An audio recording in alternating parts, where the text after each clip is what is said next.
Samusta? This is Lupon and welcome to Anime Database PH.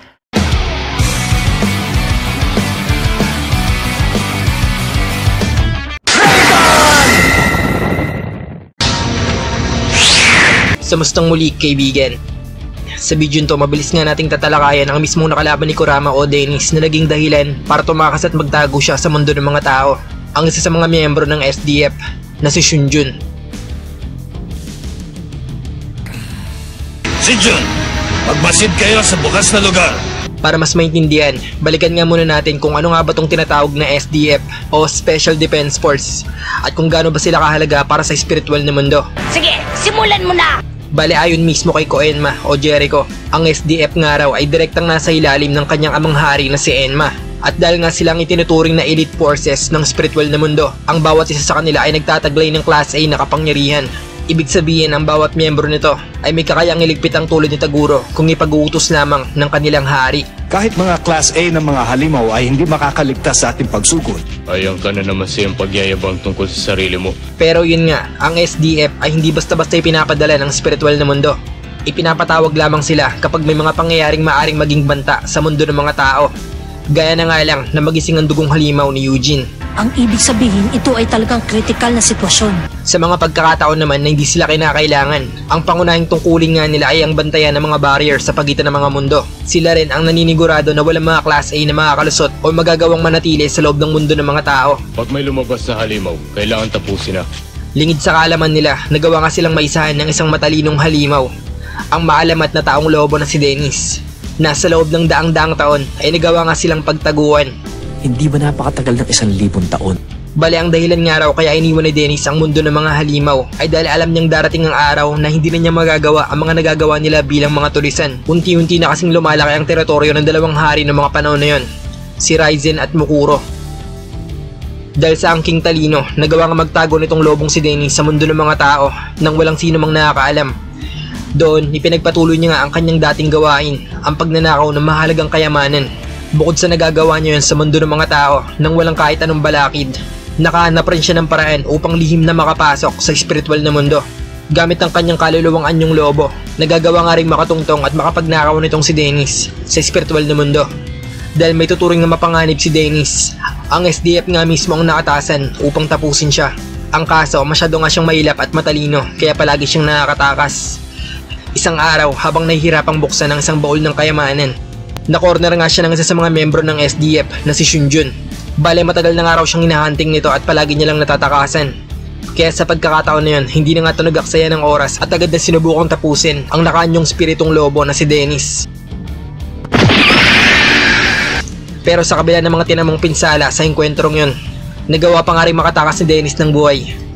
At yun nga mismo ang makapagpapaliwanag kung bakit makikitang bumabagsak mula sa kalawakan ang kaluluwang lobo ni Dennis. Sobrang napuruan siya ni Shunjun na kinailangan niyang tumakas at itago ang kaluluwa niya sa loob ng sinapupunan ng isang mortal. Isang pangyayaring tuluyan niyang bumago sa kanyang buhay. Binalak kong umalis agad, pero mula noong araw na yun, nakilala na ako bilang si Dennis. Inalagaan ka niya nang dumating ka sa mundo ng mga tao. Ngayong alam niya na kung sinong gumawa nun kay Dennis. Ano na nga bang nangyari dito kay Shunjun sa dulo ng kwento? Ayon sa mga pangyayari sa dulo, itong si Shunjun nga ang napiling pumalit na leader ng SDF. Inalis nga kasi sa pwesto ang dating pinuno ng si Otake matapos tumabigong isa katuparan ng ipinagutos ni Haring Enma, ang tapusin si Eugene. Si Shunjun din yung humingi ng tulong kay Eugene na magkagulo sa spiritual na mundo. Kaya masasabing ang katapatan nitong si Shunjun ay na kay Jericho at wala sa napatalsik sa pwesto na si Haring Enma. So ayun, hopefully nasagot nga nito yung katanungan kung bakit parang may butas sa kwento ni Dennis. Kasi diba, ang sabi sa kwento ay 1,000 years ago na mula nang umalis si Dennis mula sa Makai o mundo ng mga halimaw. Hindi na kita nakita sa loob ng 1,000 taon. Pero nakapagtatakang 15 years ago pa nga lang daw mula nung pumasok si Dennis sa sinapupunan ng babaeng kinilala niyang ina. Pero ang pinakapaliwanag nga rito ay hindi lang masyadong nalinaw na halos 1,000 taon rin nagpagala-gala si Dennis sa mundo ng mga tao at spiritual na mundo matapos niyang iwan ng Makai.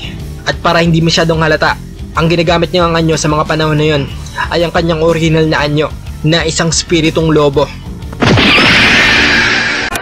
Laban! Laban! Laban!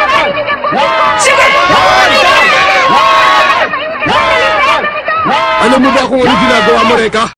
Ano bang problema? Kaming dalawa naman ang maglalaban, hindi kayo. Anong plano niya?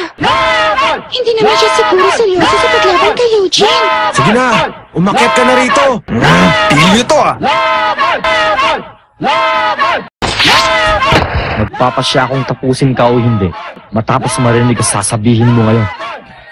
May tungkulin ako bilang ninja sa aking prinsesa.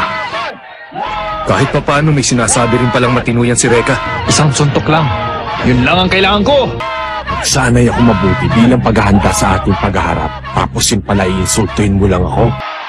Mukhang matinding pagsubok ang dinaanan niya. Mag-uumpisa na ang bahagi ng palarong ito! Simulan na! Tingnan natin! Umpisa na ito! Ang daldal mo naman! Ako ang pinakamagaling na ninja! Flame Dragons! Hindi! Mga paputok lang yan ni Reka! Huli ka ngayon!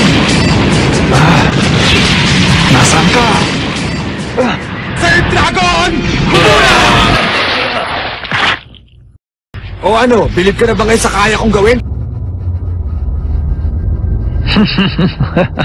Walang kwenta ang paraan mo. Anong klaseng pakikipaglaban yan kung nagtatago ka lang sa usok mo? Sandali. Malinaw ang paningin ko. Wala akong pakialam. Hindi ako basta-basta patatalo sa isang pipitsuging katulad mo lang. Reka! Umayag na nga kami sa labang ito eh! Pero pag pinatalo mo, hindi ka namin mapapatawad! Tadali! Fireball! Kung hindi uubra si Dadari sa'yo, saya! Eugene! Manda ka! Spirit Shotgun! Mando ka!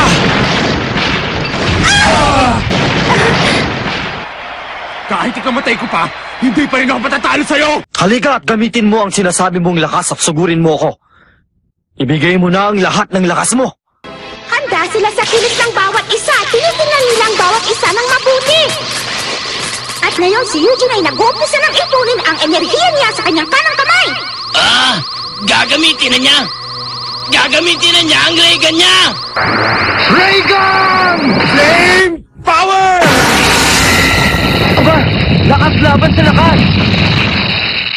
Tama natin ka!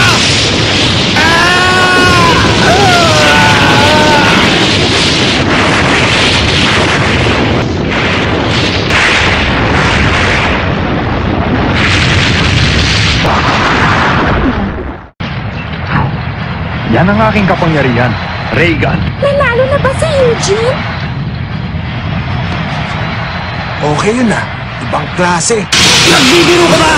Hindi ako makapaniwala na ang dali-dali mo palang lokohin. Wala man lang siya natamong sugat?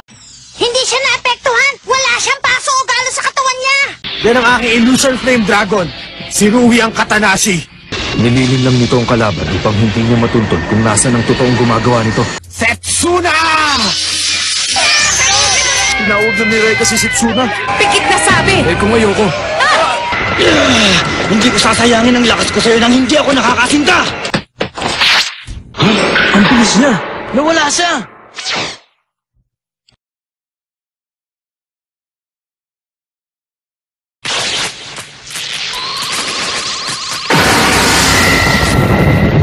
Nagawa niya! Ang galing! Ha? Ano nangyari? Ang dragon si Setsuna. Natalo! Nakahanda akong harapin ang pinili kong kapalaran! 7 dragons, labas! 7 Flame Dragons!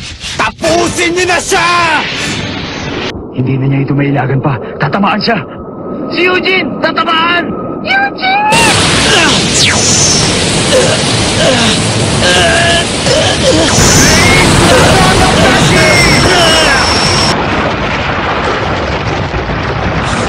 Hindi ko dapat ibigay kay Eugene ang laban na ito. Hindi dapat.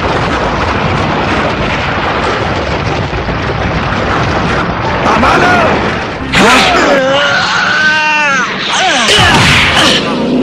Imposible!